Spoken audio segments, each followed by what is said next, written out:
What is it?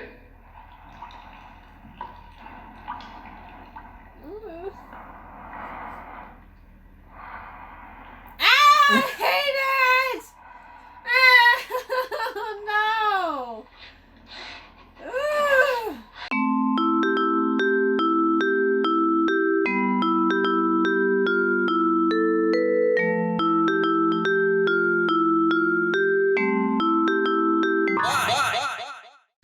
Hello, everyone. Welcome to the second episode of Why Would You Show Me This? I'm Will. And I'm Dani.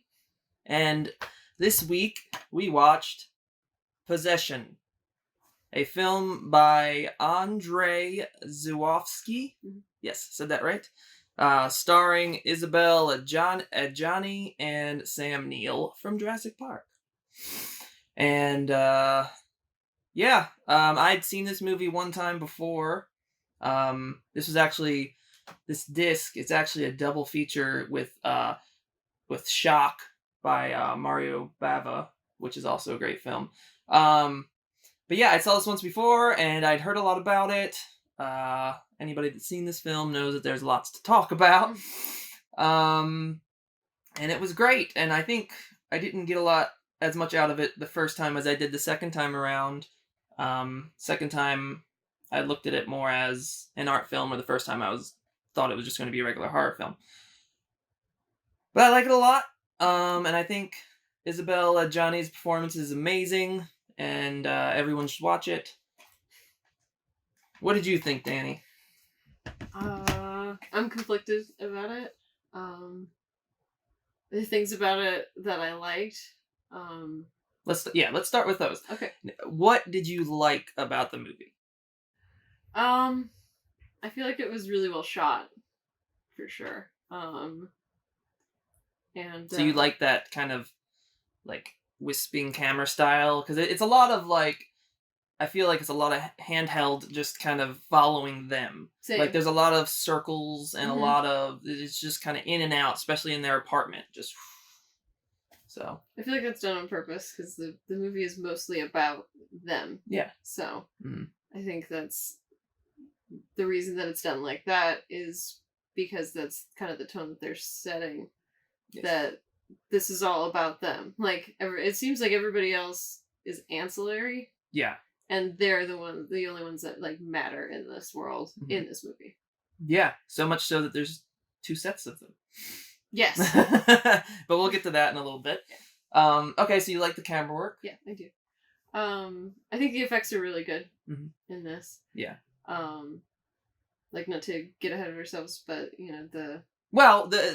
can say that because one of the main credits in the main credit sequence is special effects for the creature. The creature. So some shit is coming your way because of that credit. Yeah, I think. And I pointed that out while we were watching it. I think I said something about it too. Yeah. When I was like, the creature. The creature. Exciting. Yeah. I do like the effects on that a lot. It's not like a lot of things that you've seen before. No. And it's disturbing. I hate it! It is very disturbing. It's not something you enjoy looking at. No. They did a very good job of making it as hard to look at as possible. Yeah. Its eyes are very far apart. Yeah. It's... The wiggly... Yeah, it's like a giant worm. Anteater. Yeah, I don't know. It has almost an alien face to it. Yeah. Okay. The special effects. I feel like the characters are pretty fleshed out. Yeah, they do a really good job of building up their relationship and who they are until you get that sense of them, especially in that scene in the beginning when Sam Neill and Isabelle are they're meeting at the cafe to talk about their divorce and what's going to happen with their son Bob and all of that stuff. Yeah. So I think that I agree with you. It's a very good setup between them. I have a question. What do you think Possession? What do you think the title's alluding to? What that refers to? I think it kind of refers. I guess I kind of took it on face value that she is possessed by this. I want to say like hatred of her husband. She's come to hate him. Mm-hmm.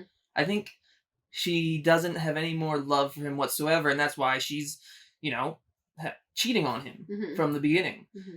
And I think that is it's this horrible negative feeling she has towards him has completely taken her over. Mm-hmm. And that's why, like, most throughout the film, like, both of them are crazed, but I think she is much more crazed than he is. Mm-hmm.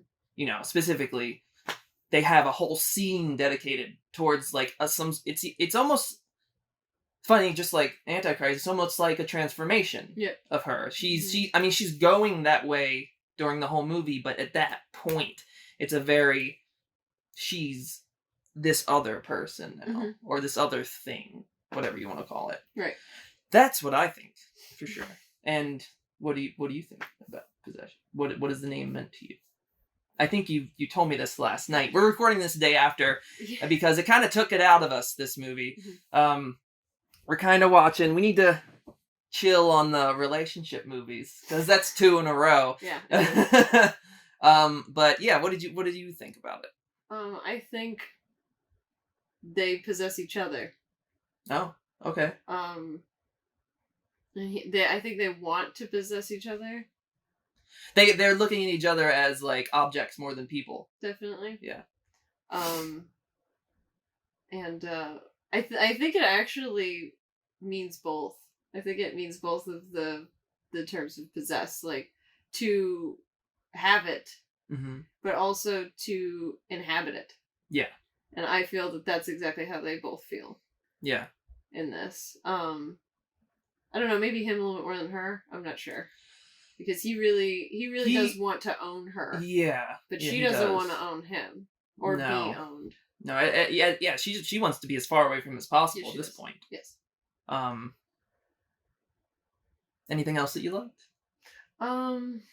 It's the very performance. It's very well acted. Yeah, they both knock it out of the park. Yeah. I think, I think at the beginning, you maybe thought that Sam Neill was playing it up a bit.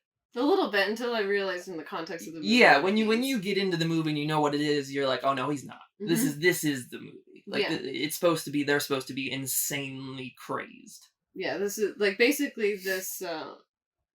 This relationship has taken it out of them. Yeah, we come into their relationship at we're right before the breaking point, basically.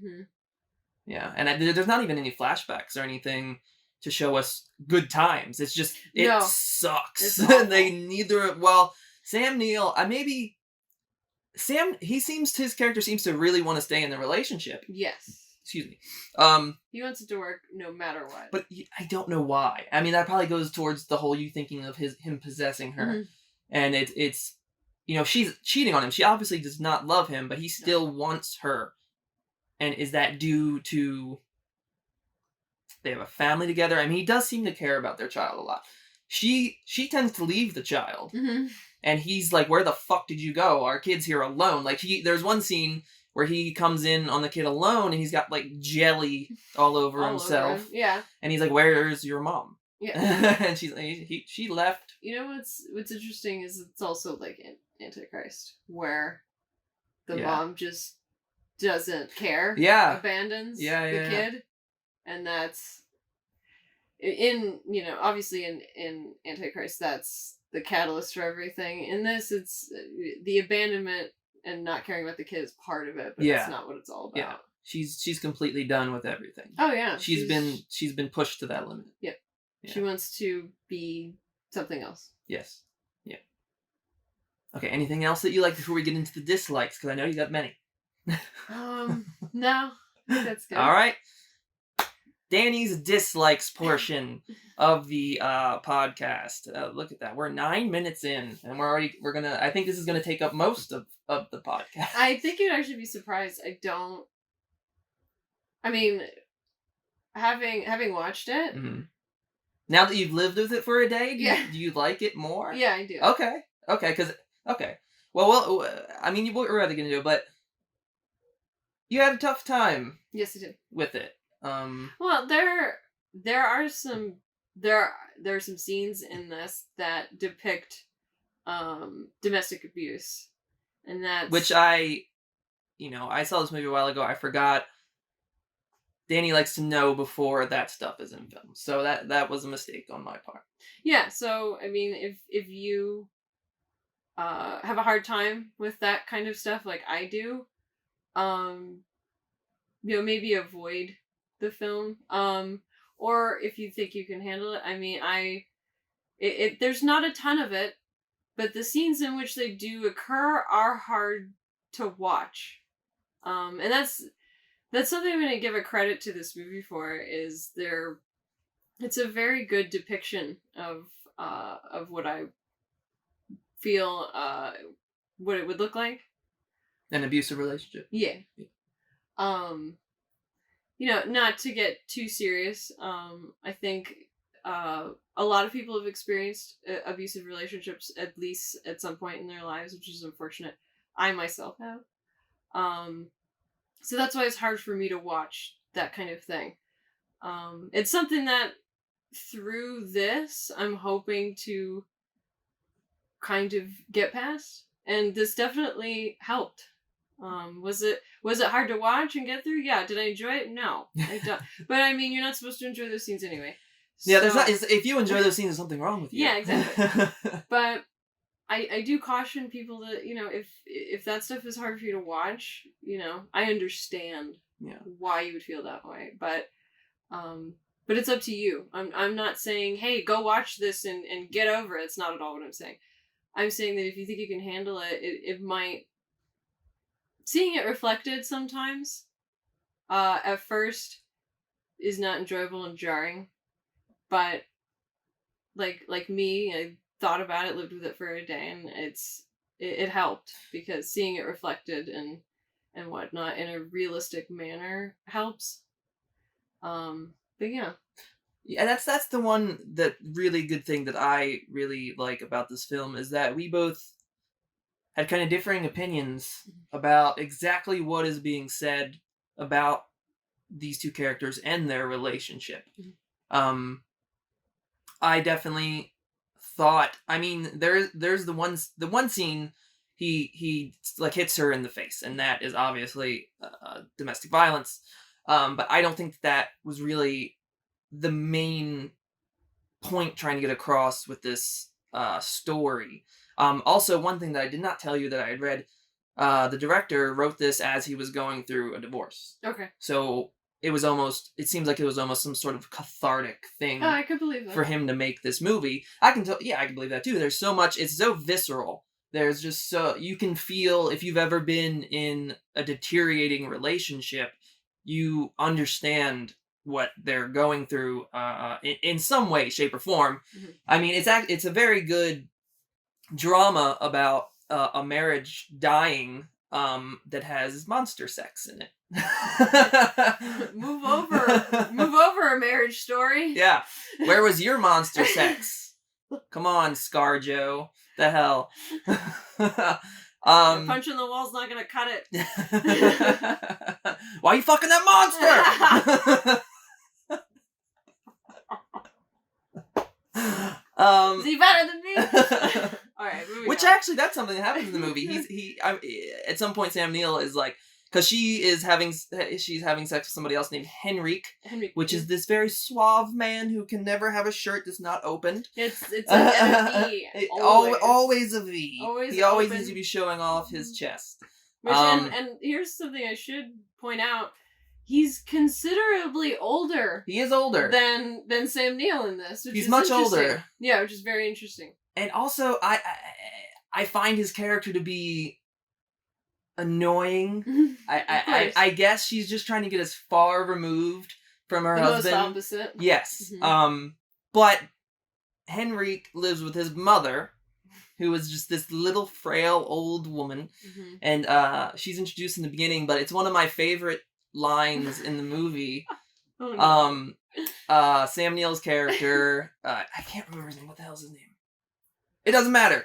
Sam Neill's character, he calls to looking for Henrik, mm-hmm. and his mom picks up, and he's saying something, and then he says, "Your son is with my wife having sex at some other apartment," and her response is, I just cleaned the sheets. They could have come here.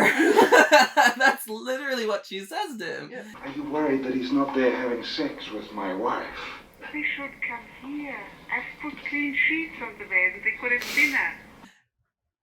It's very funny.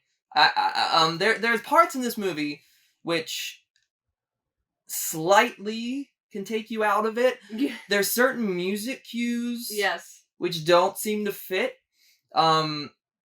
Maybe that was intentional, but it's just weird. Oh, speaking of, there's one of the greatest lines where he goes to confront Henrik, right? His mom walks in, not far from where they're at, and doesn't he ask him, like, did you fuck her while your mother was here? Or something like that? I swear he says something like that. He might have. I don't remember. I mean, there's so much happened in this movie. There's so much dialogue about the cheating and everything. I think you even kind of compared it to Closer, right? Oh yeah, there is a lot. He's sitting there on the phone talking to Isabel's character, and he's like, "Is he better than me? Do you like having sex with him more?" Blah blah. And I was like, "Holy shit!" It's like the person who wrote Closer watched Possession and was like, "I'm just gonna strip out the horror shit, throw in another couple, and use some of these lines." Yeah. I mean, it was just a few lines. It was just me fucking around. But also in that scene, Henrik knows fucking karate. Yeah, he does. He's not fucking around. He's not fucking around. Oh, Yeah. he fucks Sam Neill up. He's just bleeding all over when he leaves Henrik's apartment. Yeah. Oh yeah. Henrik gets his though. Yeah, he does. He does. He does. He.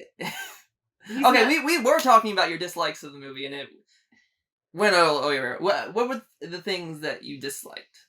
Like that you actually had a problem with? Even having lived with it a day, do you still have the problems that you had? No, not really. Do you have any? No, I think No. I enjoyed the Did movie. you like it? Yeah, I think so. Wow.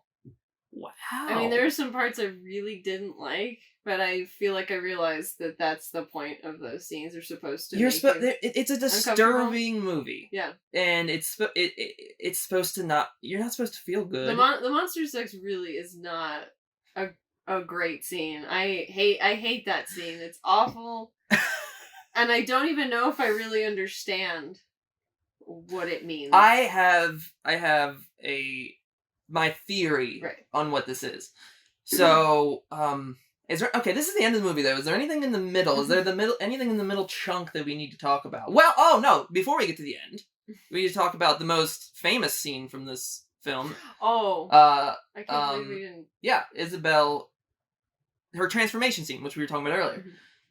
So she is walking home from getting groceries, and she's in the subway, and she just Loses it. Completely loses it. And one of the most fantastic scenes I've ever seen of somebody losing their mind. Mhm. And that's, I actually, like, any film where an actor is able to do that and go to that place, I'm there. I love it. This is fantastic. She's great throughout the whole movie. I mean, she's literally, there's not many scenes where she's not frantic or crazed, or she pretty much every scene of the movie. Mhm. And it goes to show, the actress, she said that, this movie kind of fucked her up. Mhm. And afterwards she needed to kind of, Chill. get back to herself. Yeah. What did you think while watching that scene? It's fantastic. It's deeply disturbing, like it's supposed to be. Mhm. But it is exactly what you described as being like a transformation scene. Yeah. Where she's just, because she is different after that. She is. She's much more malicious. Yeah, I does she kill anyone before that scene? I'm not sure. Does she murder anyone? I'm not sure. I don't think. I wanna think say she no. kills the PI. Okay. But that's before the scene. I know I can't remember. I want to say it's before that, because the PI, because Sam Neill's character hires that PI to watch her and see what she's doing, who she's having sex with, blah blah blah. Mm-hmm. So I think that is before. Okay. But she definitely is much more malicious and Violent. yeah. After that. after that scene. Yeah, so I feel like that's her just giving in Yeah. almost. Well, I mean, you could almost argue that it almost like overtakes her by surprise. It kind of does. Yeah, It mean, does. because she is just kind of doing her thing, walking. Mhm. Like, obviously, there's always something going on. Yeah. But yeah, it definitely takes her there in the subway. One thing that I did read, so at the end of that scene where she's on the ground Mhm. and everything's coming out of her, all Mhm. those liquids, the same liquids that we saw at the apartment where the monster is, Mm-hmm. that were on the floor. Yeah. Same colors, the red, the white, and the green. I've read that is so-called a miscarriage. I'm not sure. Did you have any thoughts of what that was? I'm not sure. I feel like that was her expelling everything. What was she expelling, though? Because she just got worse after that. She did. I'm not sure, to be Yeah, I know. honest with you. I don't particularly have my own thoughts on what all that is anyways. All I know is that it's great, and it has the effect that you Yes. need. Yes. Yes. It's really weird to say that if you watch it, you'll understand, but trying to describe it is really difficult. Yeah, I mean, we're trying to describe something that 10 people could watch, and you'd get 10 different interpretations of it. Yeah. This movie, I think you could have a lot of different interpretations of what exactly is going on. Yes. Because it's not just on face value. It's not she left him to go fuck a monster. No. I mean that's not what this movie is. No. So does that take us to the is there anything that you want to say about the movie before we get kind of towards the end? I will. Oh, I'm sorry. No, it's not. What? I'm kind of surprised that you now like the movie, considering your reaction to it after we had watched it. What turned you? What made you like this? Well, there's stuff that you see that you have a reaction to, right? Yes. And it's your first initial reaction because it makes you uncomfortable. It may reflect things that you weren't aware of, or that strike something in you, or remind you of something else. Yeah. And that can obviously have an effect, which is kind of what happened. Was you kind of recoiled instead of like. Well, and that's what a lot of people do. I feel like is I mean there is a rejection of anything that makes you feel uncomfortable or just negative in general. Yeah. And you have a tendency to just avoid that. But it's like that dumb saying that everybody says where, you need to go outside your comfort zone or you can't grow. Yeah. Basically. And I think that that's kind of what happened here. Was I was pushed outside my comfort zone. Mm-hmm. But it's for the better. Yeah. And again, I'm not saying that's for everybody. I'm saying that that's just what happened for me here is, I initially didn't like it. But the more that I thought about it and sat with it and thought about the movie and what it's trying to say, I do like it. It's not something I want to watch again. Yeah, it's a tough movie to get. Yeah, through. I think it's definitely worth the watch, which I don't know if I would say about Antichrist, but I would say that this is worth the watch if you think that you can handle it. So okay, so let's see. So this actually can go. This goes for kind of two crowds. Yeah. You have the horror crowd, mm-hmm. which this is it's well known. Mm-hmm. I think it's also very debated upon in the horror community because some people just like straight horror and they don't want a movie that's like not throwing everything at your face and like this is what I am, this is what it is, here's kills, blah blah blah. Mm-hmm. And then there's the art house community that also would watch this movie as well. Do you think, because you're a horror movie fan, Yes, Sam. you like horror films, Mhm. do you think that casual horror fans would enjoy this? Yeah. Yeah? Mhm. I think I do. I agree with you. I think the monster design in and of itself is a cool thing. I mean, I remember when I was younger, I would watch movies based on hearing about one scene. Even if the rest of the movie was shit, I would be like, "Oh, but that scene's cool. You got to see that movie because of that scene." That's just how it was. Now being older, I actually give a shit about story and all of that stuff. Mm-hmm. I don't know what I was talking about. Let's go to the end. Okay. The reveal, because in the movie we see the monster. Mm-hmm. We don't know what's happening with the monster until the end. Yeah. What were your initial thoughts on seeing a tentacle monster on top of her? No, I hated it. I hated everything about it. What? What is that?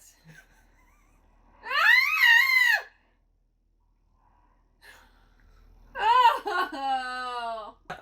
It's awful. It's an awful, uncomfortable scene. Yes.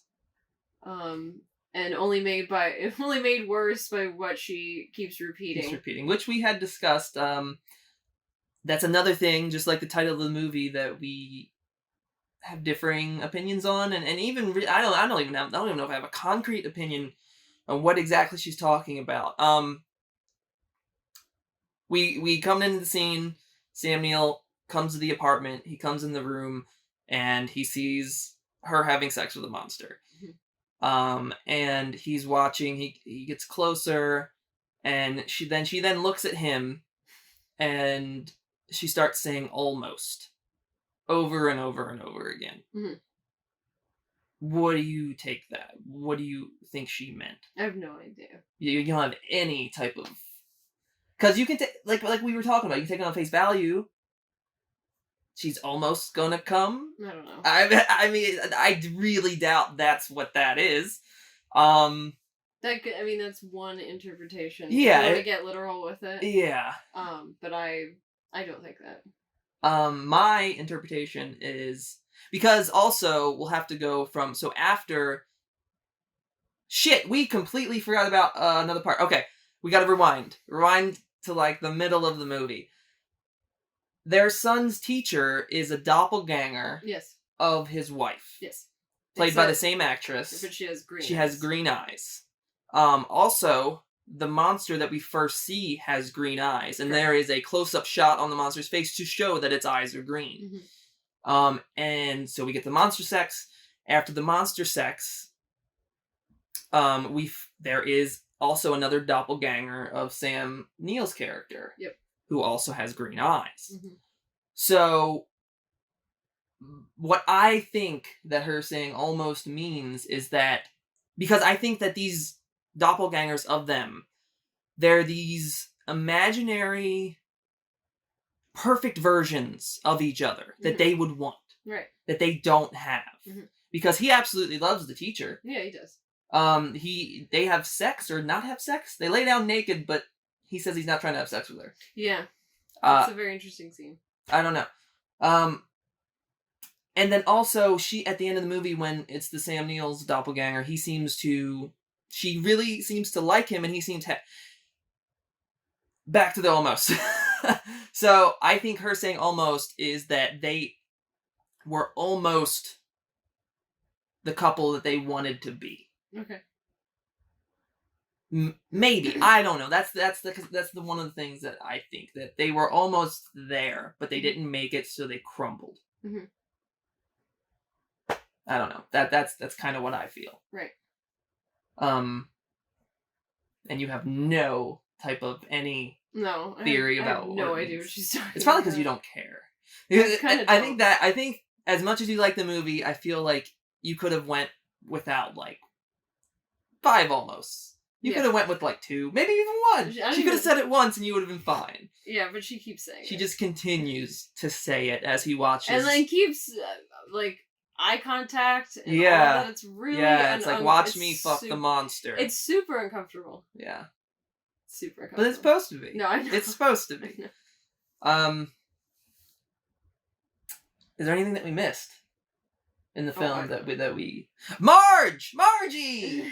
Margie deserved better. You think so? You really think so? I liked her character. Okay, so Marge, god damn it, we were all over the place in this one.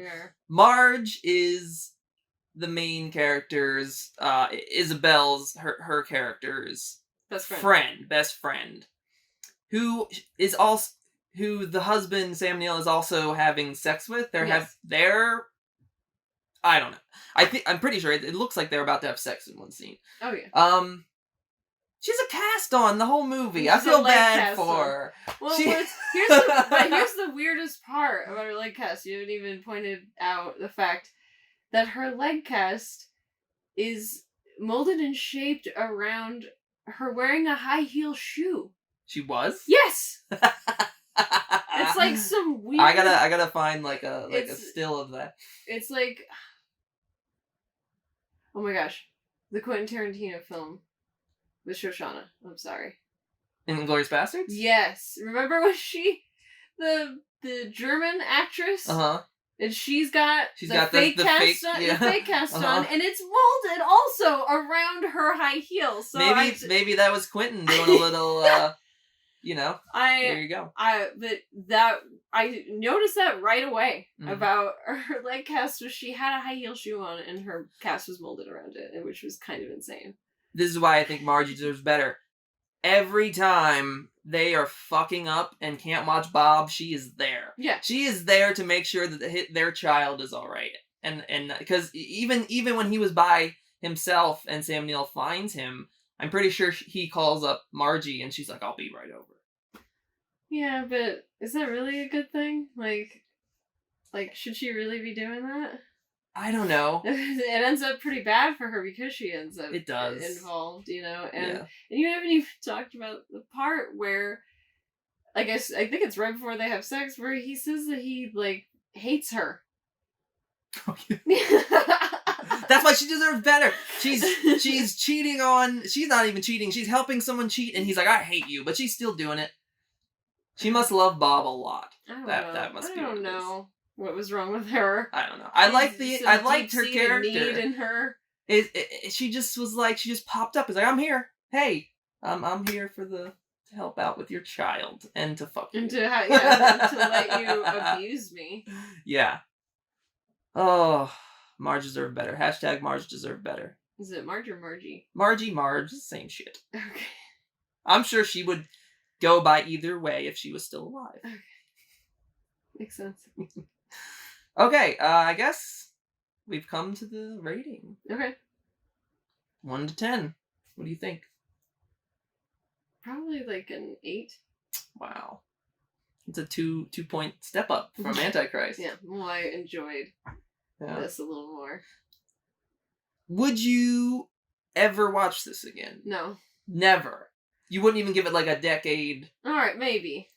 Yeah. Okay, because that's what it was for me. I think I watched this literally 10 years ago, something like that. So. Okay, yeah, I would give it another 10 years. Give it another 10 years and watch it again. See how you feel when you're a little older. Yeah. Okay. Well, hey, all right, that was Possession. Yep. Dani actually liked this one. I am very surprised. Shocker. Next episode, I think it's time for Dani to show me a movie. Oh. Yeah. Exciting. So,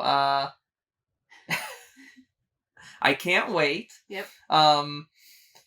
It's going to be a stark difference from what I'm showing Dani, as you probably have gathered so far. Yep. And we also, today is December 17th? I believe so. Yes. So we also have a holiday episode coming up that we will have for you guys probably after this episode or after episode 3. One of the two. It'll come. You'll see it. Well, it's going to be up before Christmas. Yeah. You can fucking bet on that. Okay. So yay! Yay! Dani liked one of the movies I showed her. Didn't hate it. Didn't hate it. Hated Antichrist. Yes. 1 out of 2. Not bad. Not bad. So far. far. Alright. Well, thank you guys for watching and or listening, whichever one you're doing.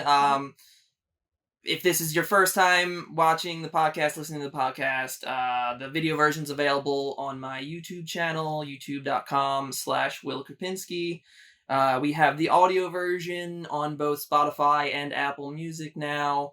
More platforms to come. Mhm. So any way you want to put this in your face holes, you can get it. Yeah, if you don't want to look at us, that's fine. Yeah, if if you you want to think look we're at us, that's terrible cool. to look at. Yes, that's Listen okay. to our voice. If you think our voices are terrible, watch the YouTube video and mute it. Yeah.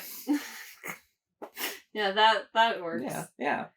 Or if you don't like us at all, just let it play. Give us a view. Yeah. Oh. Give us a listen. Yeah, next time we'll just mime. Well, yeah, this will be quiet time next time. We're going to watch a silent film. We'll do ASMR. God, no. I'm kidding. We watched the movie Possession. Wait. Hey.